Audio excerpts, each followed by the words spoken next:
What's up, YouTube? So I had a few people message me over the last few months asking if I'd heard of any issues with the 2022 KTM SX 125s or XC 125s or 150s prematurely blowing up, rods snapping, anything like that. I had told all these people that I have not heard, we haven't had any issues like that at our shop, and I hadn't heard of any issues like that, but apparently other people had.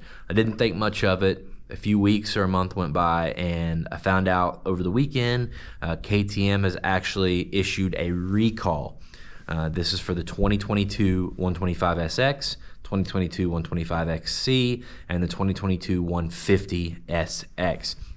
So these are on the carbureted 125 two-strokes, 2022 year only, and the recall is on the CDI boxes, and it's a mapping issue. KTM says that the mapping, it doesn't affect all bikes either. It's only certain VINs, but the certain VINs that got these CDI boxes, the mapping is off, and it lets the bike rev too high, which will break the rod or cause the rod bearing to fail, one or the other, which can snap the rod.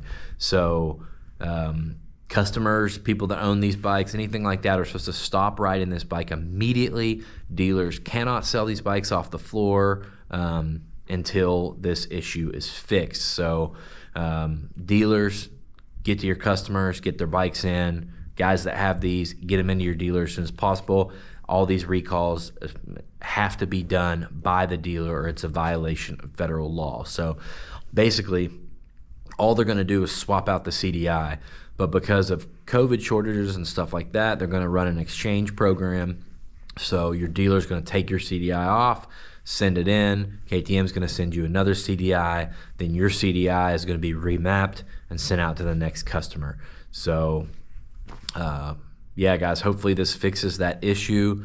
And anybody that's affected, that is a major bummer. But this kind of stuff happens in the motorcycle world without a doubt. So props to KTM for getting on this and issuing this recall. So if you guys know anything else about this, if you have any questions or comments, leave them down below. Please hit that red button, guys. I make a ton of videos. I drop one almost every single day, trying to keep you guys updated, especially KTM guys. And if you appreciate it, let me earn that subscription. Hit that red button, maybe even hit the blue button. See you in the next one.